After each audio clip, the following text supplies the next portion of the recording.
इस वक्त हमारे साथ इशिका तनेजा जी हैं जो कि सनातन धर्म प्रचारक हैं। ये पहले मिस वर्ल्ड टूरिज्म रह चुकी हैं। इसके साथ ही आपने बॉलीवुड में भी काम किया है और बॉलीवुड छोड़ के आपने सनातन धर्म का प्रचार प्रसार करने का निर्णय लिया। क्या कारण था, क्यों लगा आपको कि बॉलीवुड छोड़ देना चाहिए और इस उसमें आना चाहिए? देखिए, उसका कारण तो आपको साफ साफ दिखाई दे ही रहा है। आज इनके जो एनजीओ है आचार्य जी का, वो 8500 लड़कियों को लव जिहाद के शिकार से बचा चुके हैं। और अगर अभी भी हम जागेंगे नहीं, रोज़ ऐसी चीज़ें होती जा रही हैं और अभी भी हम वो देखें नहीं कि कितने सारे वेपन्स हैं हमारी सोसाइटी में। सिर्फ एक मत नहीं, बहुत सारे और, चाहे मैं डीप स्टेट की बात करूँ, चाहे मैं एडिक्शंस की बात करूँ, चाहे मैं रेडिकलिज्म की बात करूँ, चाहे आपको हम बोलते हैं कि नहीं भाई हम तो किसी भी धर्म को नहीं मानते, हम उसी को ही क्वेश्चन करने लग जाते हैं, उन सब के बारे में बात करी गई है।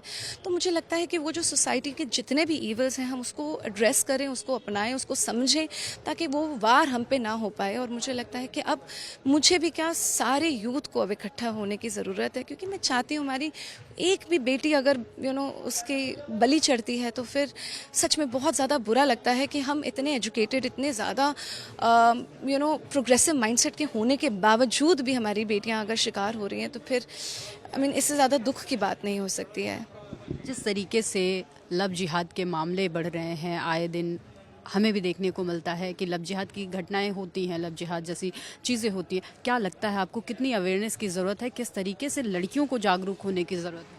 मुझे लगता है कि ये दोनों के ऊपर है। एक तो हमारे को एज अ सोसाइटी इन बातों को खुलेआम एड्रेस करने की बहुत ज़्यादा आवश्यकता है। जैसे ये प्लेस हैं, वैसे हर कॉलेज में, हर स्कूल में, हर गांव में, हर ज़िले में ये सारी चीज़ें हों तो एक उसके बारे में ये बात छिड़ती है। और दूसरी बात ये है कि लड़कियों को मैं कहती हूँ पूरा पूरा चॉइस है, आप चूज़ करिए आपको किसके साथ शादी करनी है, नहीं करनी। लेकिन आप ये भी तो देखिए कि वो लड़का नाम बदल कर आ रहा है बहरूपिये की तरह, और फिर वो आपको अपनी अलग अलग बातें बताता है, वो आपको सच्चाई नहीं बताता है, आपको धर्म परिवर्तन के ऊपर मतलब प्रेशराइज करता है और सबसे पहले आपका बलात्कार करता है, उसकी वीडियोस बनाता है, और ताकि आप बाहर ना निकल सके। तो मुझे लगता है कि आप खुद ही सोचो ना कि हमारा धर्म आपको एक देवी के रूप में देखता है और वो लोग आपको एक मतलब जहाँ पे एक जानवर की भी इज्जत नहीं होती, वहाँ पे उसकी भी बलि चढ़ती है। वो कैसे फूल जैसी बेटियों को कैसे ठीक रख सकते हैं? और इसके साथ साथ आप खुद सोचो कि ऐसा कौन सा धर्म हो सकता है जो एक लड़का 2 सेकंड में आपको तलाक दे दे और उसके बाद हलाला लड़की का कराया जा रहा है? वो धर्म कैसे धर्म हो सकता है? ये एक सोच है जिस सोच के लिए हमें अवेयरनेस ज़रूरी है, और वो क्या क्या पढ़ाते हैं, क्या क्या सिखाते हैं, वो हमें भी सोचने की ज़रूरत है। क्या हम उस जगह जाना चाहते हैं? और आप उस चीज़ को पूरी तरह से समझिए। कुछ लोग बहुत आपको आधी अधूरी बातें बताते हैं, उसका शिकार मत बनिए बस। उसके बाद you have the right to choose. Love जिहाद पे बातें तो खूब होती हैं, लेकिन अगर बात आती है इंटेलेक्चुअल जिहाद, जी। शैक्षणिक संस्थानों में देखा जाता है, हर जगह देखा जाता है। ना सिर्फ लड़कियां बल्कि लड़के भी कन्वर्ट होते हैं। आज इन प्ले में जो लड़कियों ने पार्टिसिपेट किया है वो भी उसी तरीके के जिहाद का शिकार हुई हैं।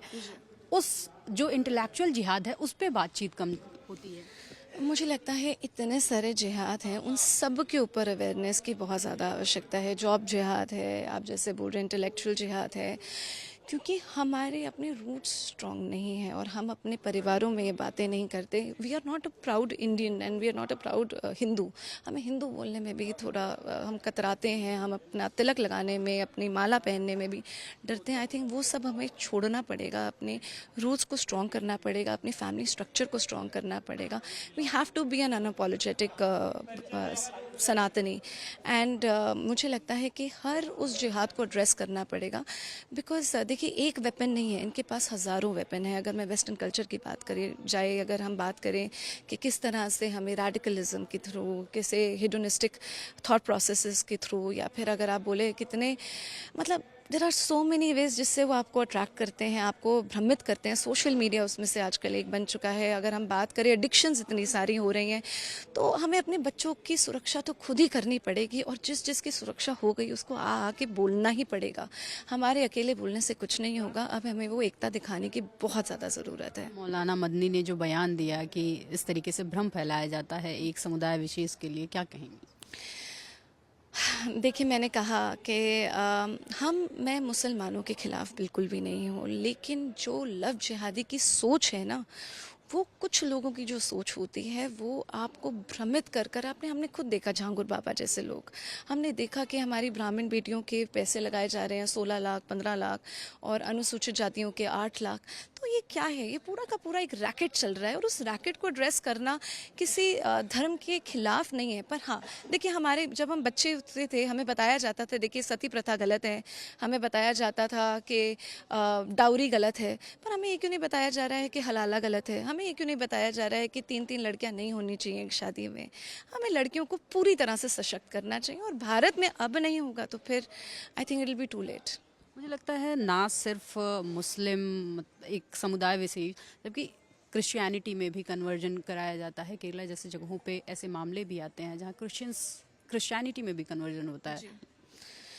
देखिए, कन्वर्जन्स बहुत सारे जगहों पे हो रहा है आजकल। हमारे सिख भाई बहन भी दूर होते जा रहे हैं, कभी कभी हमारे जैन गुरुओं को मतलब उनको भी थोड़ा मतलब भ्रमित करा जाता है। क्रिश्चियनिटी में भी हो रहा है, हर जगह हो रहा है। आई थिंक उसकी प्रॉब्लम सिर्फ ये है कि वो आपको टोटलिटी, देखिए हमारी हमेशा सोच ये होती है वासुदेव कुटुंबकम की, पर हम ये भूल जाते हैं कि बाकी लोगों की शायद ये मंशा नहीं है। जब तक हमें उनकी मंशा पूरी तरह से ना समझ आए तब तक हमारे को उसके ऊपर इनैक्ट नहीं करना चाहिए। और मुझे लगता है जब तक हम अपने परिवारों के साथ वो डिस्कशन ना करें, क्योंकि कभी कभी हमें भी नहीं समझ आता किस तरह से लोग हमें भ्रमित करते हैं। पर मैं ये नहीं बोल रही कि सभी भ्रमित करते हैं, पर जब लोग करते हैं तो उसको एक बार डिस्कस करिए अपनी फैमिली स्ट्रक्चर में, आपको खुद पता लगेगा कि धर्म क्या है, अधर्म क्या है।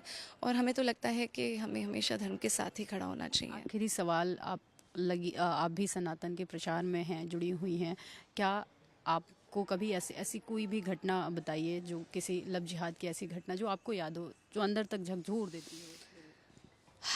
देखिए, मेरे साथ तो अगर मैं पर्सनल अपनी बात करूं तो मुझे लगता है कि मेरे लिए तो मैं खुद बोलती हूँ मेरी घर वापसी है। बिकॉज डीप स्टेट की ऐसी ऐसी चीज़ें हैं, चाहे वो हमें वेस्टर्न कल्चर के थ्रू, चाहे हमारे को बहुत सारी एंटरटेनमेंट, एजुकेशन, उन सब के थ्रू ऐसे हमें पकड़ लेती है कि हम अपने सनातनी रूट से दूर होते जाते हैं। हमें लगता है कि मैं आई वेंट टू LSE क्योंकि मुझे लगा लंदन स्कूल ऑफ इकोनॉमिक्स हमारे किसी गुरुकुल से बहुत ज़्यादा बेहतर होगा।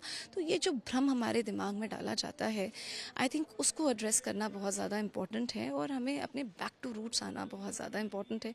वरना ऐसे केसेस अगर मैं ही शिकार हो चुकी हूँ तो मुझे लगता है, और मेरे खुद भी बहुत सारे फ्रेंड्स मैं देखती हूँ, अब वो भी उनको भी रियलाइज़ हो रहा है। तो मुझे लगता है कि बातें करना, और मीडिया का सबसे बड़ा रोल है कि आप उन बातों को कितनी सुंदर तरीके से रखते हैं ताकि बच्चे सच में अपने रूट्स तक वापस आएँ और अपने धर्म को पहचानें। आप कह रही हैं आप शिकार हो चुके हैं, किस तरीके से? मतलब रूट से दूर होना या कन्वर्जन के नज़दीक तक पहुंच जाना? सॉरी से इधर आप अपने रूट से केवल दूर हुई या कन्वर्जन के? देखिए, कन्वर्जन तो जब मैं लंदन में थी तब भी मुझे 2 बारी क्रिश्चियन लोगों ने करने की कोशिश करी, मुसलमानों ने भी करने की कोशिश करी। मेरी बेस्ट फ्रेंड पाकिस्तानी हुआ करती थी, तो हम उस दृष्टि से उन लोगों को देखते नहीं हैं। उसके बाद अगर मैं बात करूं तो जब हम when I was in Bombay तब भी ऐसे बड़े सारे इंसिडेंसेस हुए, क्योंकि वहाँ पे एक समुदाय है जिसका बहुत ही ज़्यादा बोलबाला है और उन्हीं का ही चलन है। तो वो अपने अपने तरीके से आपको हमेशा बताते हैं कि वो बेहतर हैं और वही सही है। पहले आपके दोस्त मतलब ये उनका सेट पैटर्न है, वो आपके दोस्त बनते हैं, फिर आपको पता ही नहीं लगता है कि कब वो आपके माइंडसेट के साथ खेलने लग जाते हैं। But I think it is very important कि हम अपने रियलिटी को अपनाएं। एक्चुअली जब तक हमें पूरी चीज़ें नहीं पता लगती, कोई भी किताब आपके हाथ में थमा रहा है, आई थिंक वो किताब को आपको पूरी तरह से समझना पड़ना चाहिए और उसके बाद आपकी चॉइस है। अगर आप जाना चाहते हैं आप जाइए, लेकिन आप जब खुद ही कंपेयर करेंगे कि सनातन धर्म क्या सिखाता है और कोई मत क्या सिखाता है। आप कैसे समझे? मेरी तो एक्चुअली शुरुआत सबसे पहले यहाँ से हुई थी कि जब मैं जयपुर डायलॉग्स गई थी और मैंने काफ़ी सारे एक्स मुस्लिम्स को सुना था, and then I could realise कि वो सब जो चीज़ें हो रही है वो मेरे साथ भी कभी ना कभी हुई हैं, और वो सारी इंस्टिगेशंस, वो सारी अप्रोच मेरे साथ भी हुई है। और मुझे भी कभी नहीं लगता था कि उनका थॉट प्रोसेस ऐसा हो ही नहीं सकता, क्योंकि हमारी मानसिकता ऐसी नहीं है। तो व्हेन वी सी कि उनकी मतलब उसमें ऐसी ऐसी बातें लिखी हैं जो मैं बोलना नहीं चाहती कुछ कुछ किताबों में, कि जब आप उनको जानते हैं आपको यकीन नहीं होता कि सच में ऐसा लिखा हुआ है। नहीं नहीं नहीं नहीं, ट्रांसलेशन की गलती होगी। पर जब आप एक्चुअली में जाते हैं और आप देखते हैं कि वो उनका मतलब वही है, तो फिर आपको लगता है कि हम तो दोस्ती का हाथ बढ़ा रहे हैं, पर वो दोस्त नहीं बैठे, वो कुछ और ही हैं। और उन भेड़ियों से बचना आपकी मतलब अब अब आपको खड़ा तो हो ही जाना चाहिए उसके खिलाफ। सारी खास बातचीत के लिए बहुत बहुत शुक्रिया। तो ये थी इशिता तनेजा, जिनका कहना है कि अब समय है, वक्त रहते हमें जाग जाना चाहिए। जिस तरीके से ये घटनाएं हो रही हैं जिहाद की, उस पर अवेयरनेस की ज़रूरत है।